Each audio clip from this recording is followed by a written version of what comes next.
this little demon, she's gonna destroy everything. Listen to her purr though.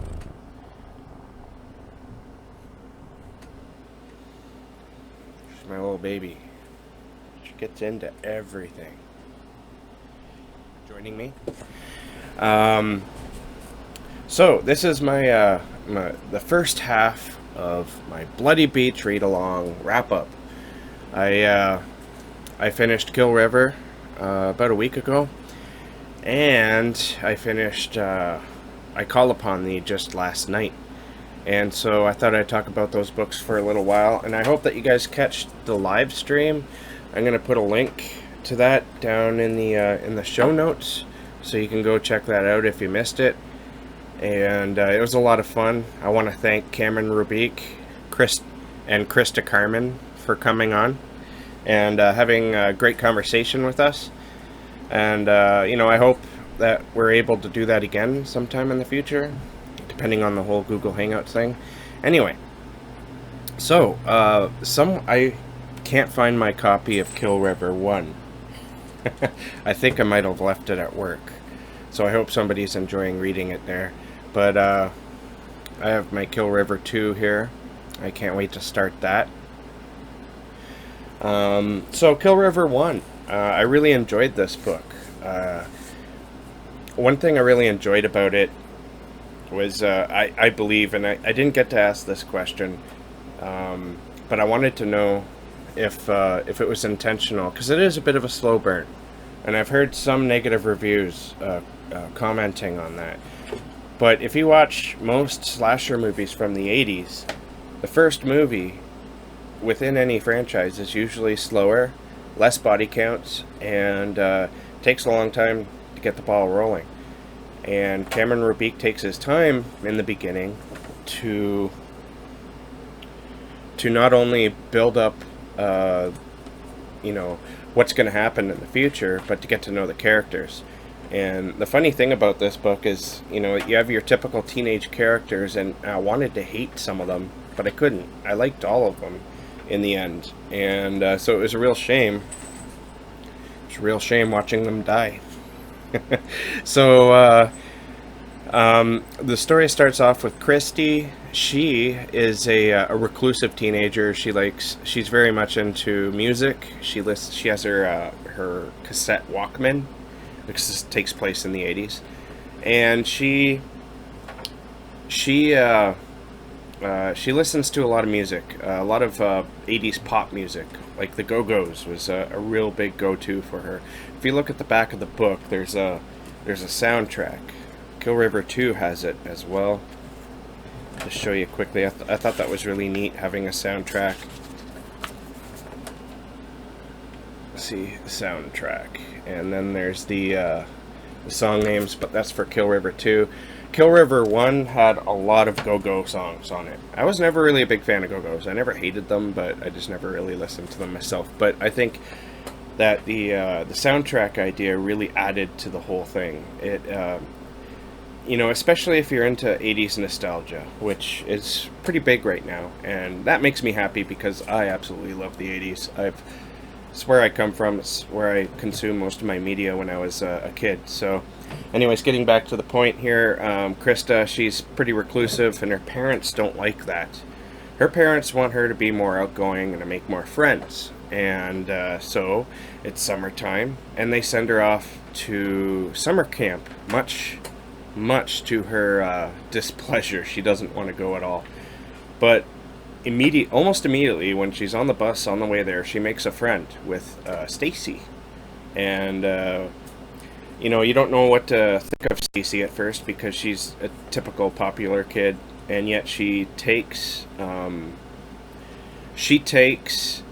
Cindy under her wing, basically, and protects her and becomes her friend. And so I kind of fell in love with Stacy as well. As much as I identified with Cindy, I loved Stacy for doing that, because not too many people did that to me when I was growing up. Although, there are exceptions. Some people did. Anyways, there's also a couple of boys, and they're all like around 13, 14 years old. And there's a couple of boys, and they're like the your typical what would you call them? They're like the jokesters, the class clowns, the troublemakers. They're always getting into trouble, and when they get to camp, you learn that pretty quick. I never went to summer camp myself, so I couldn't really identify with the whole summer camp surroundings. But I could picture summer camp being like that because everyone's taken out of their natural element and they're kind of thrown into this new place. And so people tend to split off into groups and make friends real quick in situations like that because it's natural for us to want to feel safe. And so because the two boys, Brad and Zach, I believe their names are, because they're always getting into trouble, they can't help themselves and they get into trouble in this one. And because the punishment is somewhat severe, they decide that they're going to run away and call their parents away from the camp to go back home.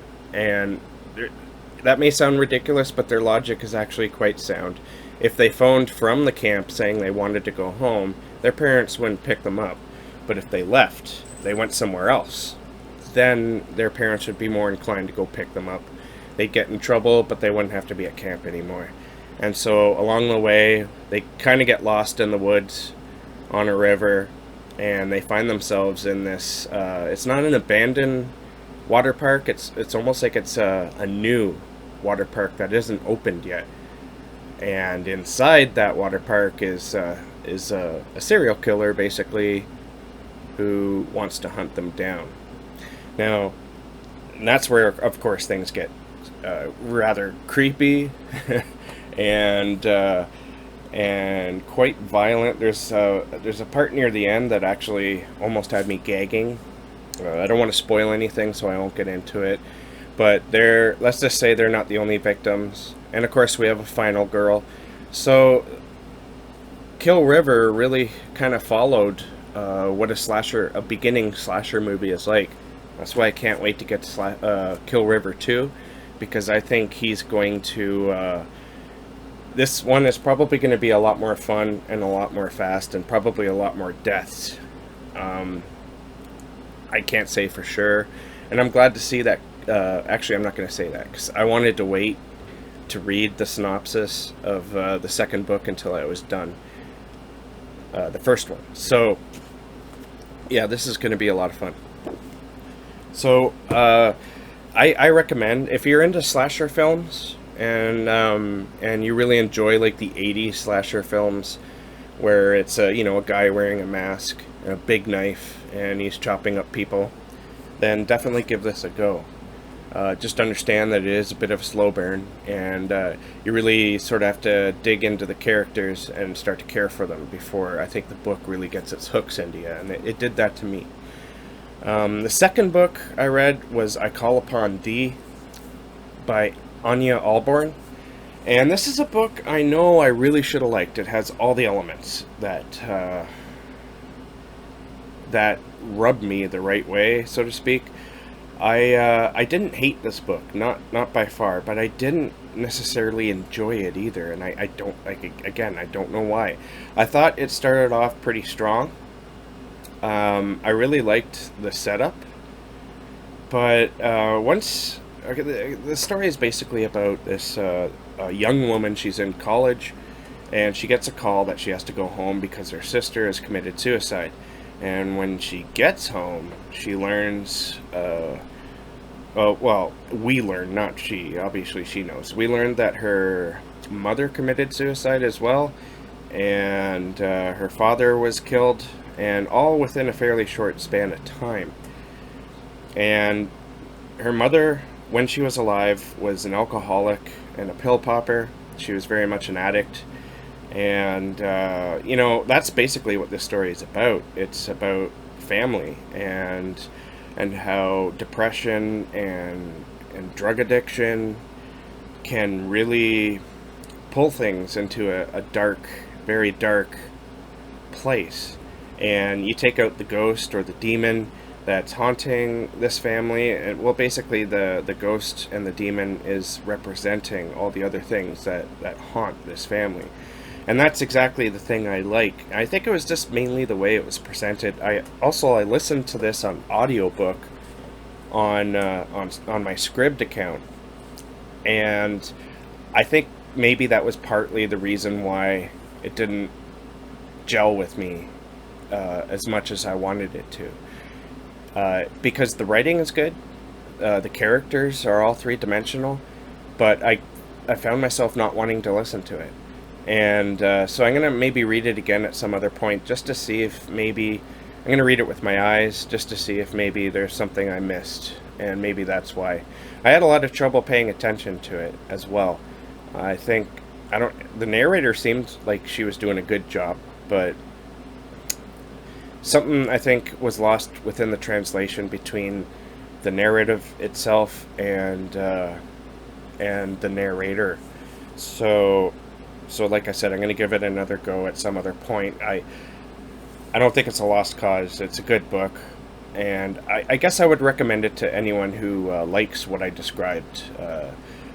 The idea of a ghost or a demon. And you know what? I like the ending. The ending had a real horror movie feel, because, and this is a bit of a spoiler alert, not really, but you get to see the thing at the end. And it really reminded me of some modern movies when you see the monster at the end type thing, or the ghost demon. And you know, the ending was actually kind of sad, despite all the violence and all the terribleness that goes on. There was a sadness to the end, and I kind of respected that. I enjoyed that a lot more than the rest of the book. So I would recommend it to anyone who likes that sort of description.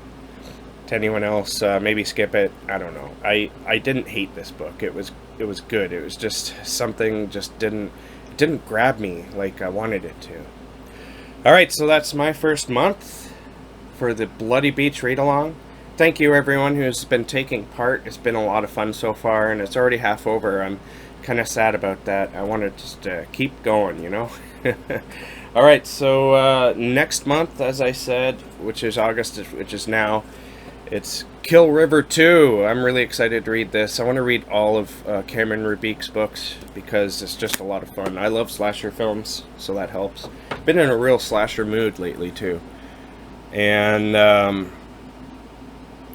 Something Borrowed, Something Blood-Soaked